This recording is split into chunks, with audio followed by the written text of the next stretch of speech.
एक दफा का जिक्र है, जाननगर गांव में मीठे नाम का लड़का अपनी बीवी नसीबो कैंची के साथ रहता था। मीठे के पास खेती बाड़ी के लिए एक जमीन थी, जबकि दूसरी तरफ उसी गांव में बिट्टू नाम का लड़का अपनी बीवी छम्मो और माँ बाप के साथ रहता था। बिट्टू ने बकरों का एक फार्म बनाया हुआ था। बिट्टू बकरों की खरीदो फरोख्त का काम करता था, जिससे वो अच्छे पैसे कमाता था। एक दिन मीठा अपनी बीवी के साथ बैठा होता है। अरे मीठे, क्या वजह, तेरी फसल तैयार होने में इतना टाइम क्यों ले रही है? बेगम, ये बात तो मुझे भी समझ नहीं आ रही। ये सोचकर मैंने प्याज की फसल लगाई थी कि ये जल्दी तैयार हो जाती है, पर ये मनहूस फसल तैयार होने का नाम ही नहीं ले रही। मीठे, मैंने अपनी सहेली से सुना था कि बाजार में ऐसी केमिकल वाली दवाई मिलती है जिससे फसल जल्दी तैयार हो जाती है। बेगम, सुना तो मैंने भी ऐसा ही है। चल मैं कल बाजार जाके देखता हूँ। फिर अगला दिन होता है और मीठा आता है। चाचा जी, आपके पास कोई ऐसी फसल की दवा है जिससे मेरी फसल जल्दी तैयार हो जाए? बिल्कुल है, पर इस केमिकल दवाई का इस्तेमाल ज्यादा नहीं करना, इससे फसल को नुकसान भी हो सकता है। चाचा, मुझ समझदार इंसान को बताने की जरूरत नहीं है। मैं बहुत अक्लमंद इंसान हूँ। चलो अब जल्दी से वो दवा दो। अच्छा बेटा, मैं अभी देता हूँ। फिर मीठा वो केमिकल वाली दवाई लेकर वहाँ से चला जाता है और अपने खेत में आ जाता है और फसल पर दवाई का ज्यादा इस्तेमाल कर देता है और फिर घर आ जाता है। बेगम, मैंने फसल पर केमिकल का इस्तेमाल बहुत अच्छे से कर दिया है। वाह मेरे मीठे, ये तो तूने बहुत अच्छा काम किया है। अब देखिए हमारे खेत की फसल कितनी जल्दी तैयार होती है।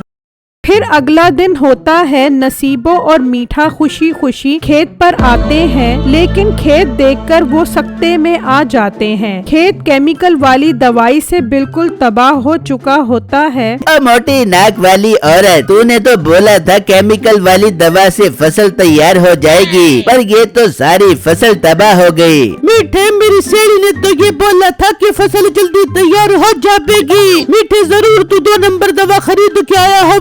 मोटी औरत, अपना मुंह बंद कर। तेरे मशवरे ने तो मुझे बर्बाद कर दिया है। मीठा गुस्से में वहाँ से चला जाता है और परेशान जंगल में आ जाता है, जहाँ उसकी नजर एक ऐसे बकरे पर पड़ती है जिसके सींग काफी बड़े होते हैं। इस बकरे के सींग तो पूरी सरार लग रहे हैं। जाकर बाबा जी से इन सींगों का पूछता हूँ। मीठा वहाँ पर आ जाता है। बाबा जी, मेरी दूर से इस बकरे के सींगों पर नजर पड़ी। मुझे इसके सींग बहुत पुरस्कार लगे। क्या वजह है इसके सींग ऐसे क्यों हैं? बेटा, इसके सींग इसलिए अजीब है क्योंकि इसके सींगों में एक राज छुपा है। बाबा जी, राज की बात तो ऐसे कर रहे हो जैसे इसके सींगों में सोने का खजाना छुपा हो।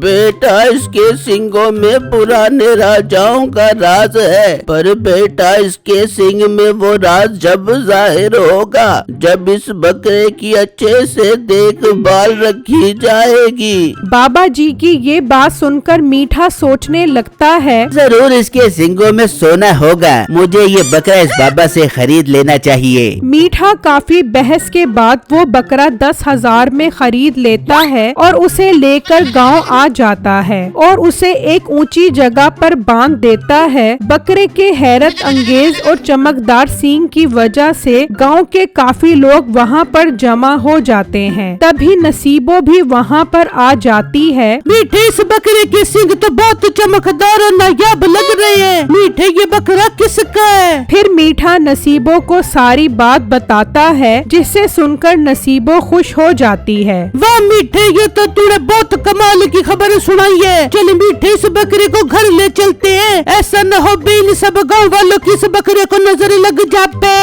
फिर वो बकरे को घर ले आते हैं। दूसरी तरफ एक आदमी बिट्टू के पास आता है। बच्चों, तुम्हें पता चला? बेटा, ऐसा बकरा लेकर आया है जिसके सींग बहुत चमकदार है। आज तो गांव वाले उस बकरे को देखने के लिए जमा हो गए थे। भाई, आपकी इस बात को सुनकर तो मेरा भी दिल कर रहा है उस बकरे को देख कर आऊं। अब बेटा, जाकर देख तो ऐसा भी क्या है उस बकरे में जिसे देखने के लिए पूरा गांव जमा हो गया था। बिट्टू जी मैं तो बोलती हूँ अगर मीठे भाई वो बकरा बेचने के लिए तैयार हो जाए तो आप वो बकरा अपने फार्म पर ही बांध लें। ठीक है बेगम, मैं जाता हूँ। अगर मीठे भाई का बकरा बेचने का इरादा हुआ तो मैं खरीद लूँगा। फिर बिट्टू घर से निकलता है और मीठे के घर आ जाता है। बिट्टू बकरे के सींगों को देखता है, वो वाकई चमकदार और पुरस्कार लग रहे होते हैं। मोटे यहाँ खैर से आया है तो आज? मीठे भाई मैंने सुना है आपके पास अजीब सींगों वाला बकरा है तो मैंने सोचा जाकर देख आऊं। अब देख लिया ना, चल मेरा पुत्र निकल यहाँ से। अच्छा मीठे भाई मैं चला जाता हूँ। अगर आपका ये बकरा बेचने का इरादा बने तो मैं आपसे खरीद लूँगा। मोटे बिट्टू हमें नहीं बेचना ये बकरा। चलो भैया से निकल, हमें अपने बकरे के लिए ताज़ा ताज़ा घास फूस का इंतजाम भी करना है। बिट्टू वहाँ से चला जाता है और फिर घर आ जाता है। बिट्टू जी सुनाए कैसा था मीठे भाई का बकरा और आपने इनसे खरीदने की बात की? बेगम बकरा बेचना तो दूर की बात थी, उन्होंने बकरे को अच्छे से देखने तक नहीं दिया। चले बिट्टू कोई बात नहीं, आप दिल छोटा मत करें, मीठे भाई तो है ही बदतमीज। जबकि दूसरी तरफ मीठा और नसीबो बकरे को ताज़ा ताज़ा घास खिलाते हैं और उसकी खूब खिदमत करते हैं। बेगम मेरा दिल कर रहा है आज इस बकरे के थोड़े से सींग तोड़कर इससे सोना निकाल लूं। मेरे मीठे तूने तो मेरे मुंह की बात छीन ली, मैं भी तुझसे ये बोलने वाली थी। फिर वो बकरे के पास आते हैं। मीठा थोड़ा सींग तोड़ता है और देखता है लेकिन उसमें कोई सोना नहीं होता। हाँ मीठे है इसमें सोना? नहीं बेगम, ये सींग तो अंदर से खाली है, इसमें तो कोई सोना नहीं है।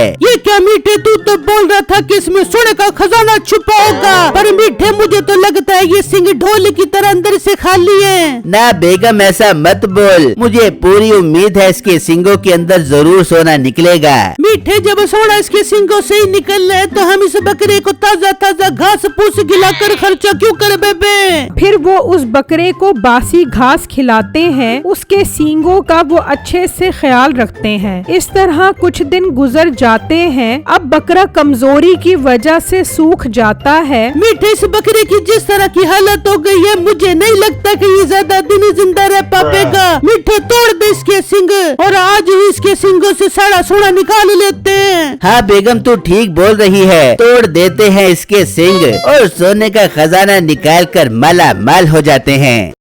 फिर वो सींग तोड़ते हैं पर अंदर से कुछ नहीं निकलता, जिसे देखकर वो परेशान हो जाते हैं। आए बेगम हम लुट गए, हम बर्बाद हो गए, ये तो खाली है। उस बाबा के बच्चे ने मुझे धोखे से बकरा बेचा है। मीठे तू तो इस बाबा के हाथों बेवकूफ बढ़ गया। मीठे इससे पहले कि ये बकरा मर जाए मोटे बिट्टू को बेचकर अपना नुकसान पूरा कर ले।